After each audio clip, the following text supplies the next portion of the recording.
Hi everyone, I'm Patrick from the University of the Philippines and our paper is entitled Fail-Safe Controller Architectures for Quadcopter with Motor Failures. Quadcopters now have innumerable civilian and military applications because of a lot of unique capabilities such as vertical takeoff and landing, static hovering, and very high agility.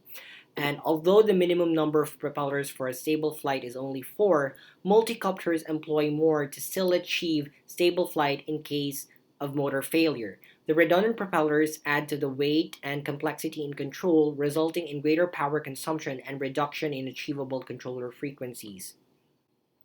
This project aims to stabilize and land the quadcopter autonomously after an unexpected motor failures.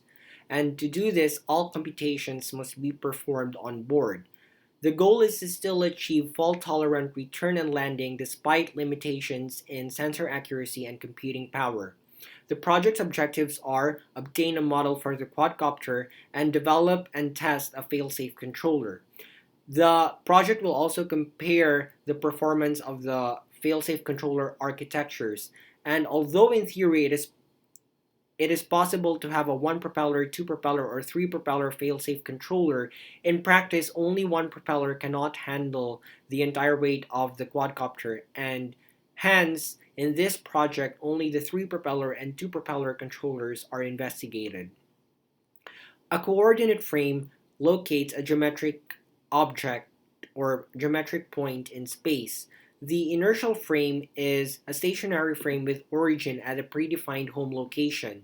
The vehicle frame is the inertial frame with origin at the quadcopter's center of mass. The vehicle 1 frame is the vehicle frame rotated by the yaw angle. The vehicle 2 frame is the vehicle 1 frame rotated by the pitch angle, and the body frame is the vehicle 2 frame rotated by the roll angle. The sensors typically yield the following state variables. The quadcopter's x, y, and z coordinates are defined in the inertial frame. Its translational velocities u, v, and w are defined in the body frame, and its roll, pitch, and yaw are defined in the vehicle 2, vehicle 1, and vehicle frame. Its angular velocity components or roll, pitch, and yaw rates p, q, and r are defined in the body frame. These state variables can be transformed from one coordinate frame to another through rotation matrices. The strategy employed once a propeller fails is to control only the roll or the pitch and relinquish control of the yaw. A primary axis that is stationary in the inertial frame but expressed in the body frame is defined, and in this picture the primary axis is the vertical axis pointing opposite to gravity. The goal will be to stabilize the quadcopter about the primary axis. Now for the periodic solutions and or equilibrium values, once a propeller, say propeller 4 fails, we can impose the opposing propellers 1 and 3 to produce equal thrust.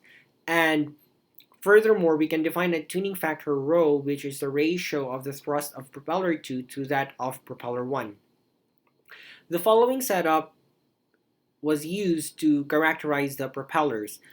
A microcontroller sends PWM values, and as the propeller spins, the tachometer measures the angular speed while a weighing scale detects the thrust. As discussed in the paper, the reaction torque produced by the spinning propeller can be detected from the obtained voltage and current readings. The quadcopter's axial moments of inertia were obtained by suspending it along 3 different axes.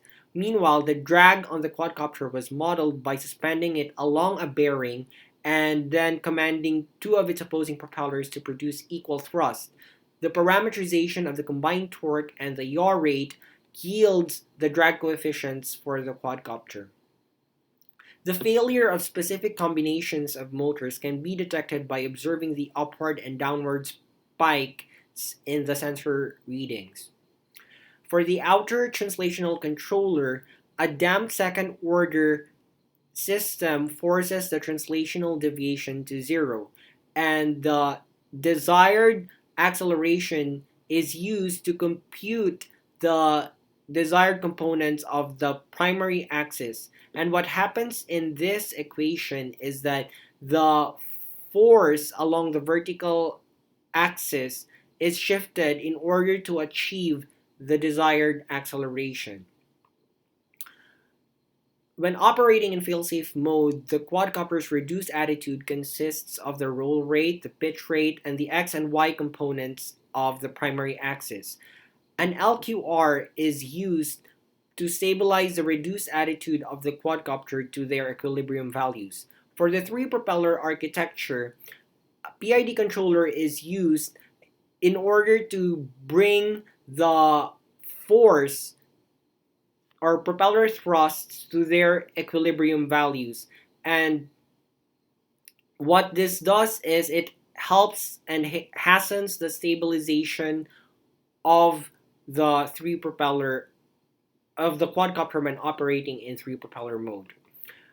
When operating in two propeller mode, it is possible to decouple the altitude controller because of symmetry of operation, and this results, as will be shown later, in more stability and more robustness for the quadcopter.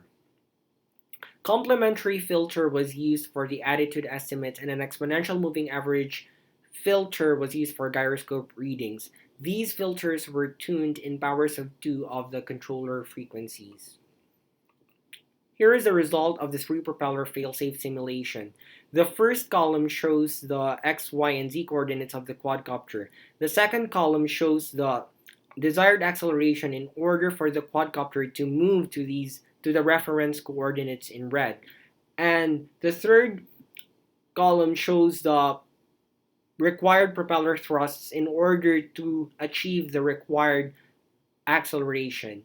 Notice that as time progresses, the quadcopter steadily approaches the reference coordinates, and at the same time the desired acceleration steadily approach zero, and the propeller thrusts approach their equilibrium values. However, if we look closely at steady state, there is a constant oscillation, and this corresponds to the radius of a circular trajectory along which the quadcopter will theoretically move when operating in three propeller mode, and in this case the radius is 0.00011414 meters.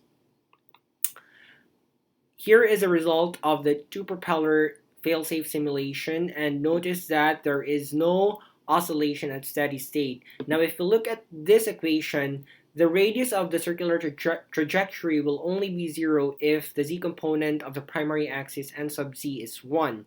And when n sub z is 1, all the thrust force of the quadcopter's propellers are fully used to lift the quadcopter, and this results in the most efficient architecture as the most efficient architecture. So the two propeller architecture is most efficient compared with the three propeller or the one propeller. Here is a plot of the two propeller failsafe controller quadcopter, and in the first column shows its angles, and the remaining column shows its angular rates. And notice that in this implemented plots, in the plot of the implementation, the values are quite oscillatory. Nevertheless, if we look at the roll rate and pitch rate, they are able to stabilize within bounds to their equilibrium values. Here is the gains of the most optimal gains for the simulation and implementation of the two propeller architecture, and notice that the gains are very far apart, and this is due to a lot of unmodeled non-idealities.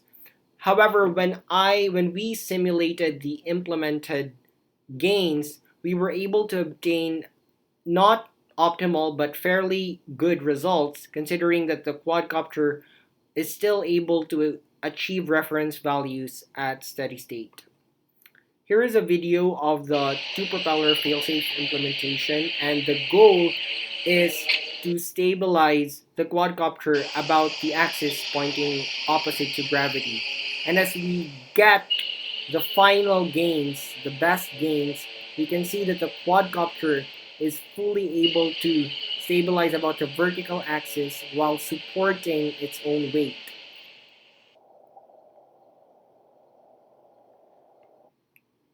So the fail-safe controller architectures will work without fail provided that the outputs are capped within these limits. If the outputs aren't capped within these limits, then there there is a command limit on the controllers beyond which the controllers will fail. And notice that both the output limits and command limits for the 2 propeller are less restrictive than the 3 propeller, making the 2 propeller more stable. And yeah, this indicates greater stability for the 2 propeller than the 3 propeller architecture. Moreover, the failsafe controllers are able to stabilize the quadcopter even if the quadcopter isn't initially from equilibrium, provided that its initial condition are within these limits. Notice that the positive and negative limits for the 3 propeller aren't symmetric, and moreover, the quadcopter can't operate directly to failsafe mode without first building a yaw rate. So it has to build momentum about the yaw direction before the failsafe controller can take effect, and the minimum yaw rate, as we can see, is lower for the 2 propeller, indicating greater stability. Moreover, the minimum frequencies, inner and outer controller frequencies for the 2 propeller are also lower, indicating greater stability. Now, it can be shown that the x, y, and z components of the primary axis are simply normalized vector representations of the roll, pitch, and yaw rate. Now with 3 propellers, n sub x is 0. With 2 propellers, both n sub x and n sub y are 0. And notice that as we increase the yaw rate r, this will lower n sub x and n sub y unconditionally to their equilibrium values, thereby helping in the stabilization. This means that quadcopters with higher inertia and higher drag and consequently lower yaw rates are harder to stabilize. Moreover, we can see that as r increases, n sub z also increases, and as a result, the radius of the circular trajectory decreases, and at the same time, the effective thrust that is the the component of the effective thrust that is used to lift the quadcopter also increases, resulting in greater efficiency. This means that as the yaw rate increases, the quadcopter becomes more efficient, and so quadcopters with lower inertia and less drag and therefore higher yaw rates are more efficient than heavier quadcopters or aerial vehicles. Now, in the modeling of the quadcopter, the obtained parameters are never fully accurate. Nevertheless, the unmodeled uncertainties, non-idealities for the yaw dynamics are lumped together in the drag coefficients. And this means that for the yaw dynamics, even if the yaw dynamics model isn't true, theoretically it will predict exactly the same results as the true model. And with 2 propellers, both the roll and pitch equilibrium values are 0, so the equilibrium values will only depend on the yaw dynamics. This means that when operating in 2 propeller mode, the quadcopter's equilibrium values are always accurate. And now it can be shown that even if the model used is not correct, it is possible to find a set of controller gains that will stabilize the true quadcopter model, provided that the equilibrium values are accurate enough. And this was confirmed by simulating a high inertia quadcopter corresponding to this using a low inertia model, and we were able to stabilize the high inertia model using the wrong model. The extent of uncertainty in the model parameters that is allowed and the extent of accuracy that is required of the equilibrium values may further be explored in another study. Thank you very much for listening.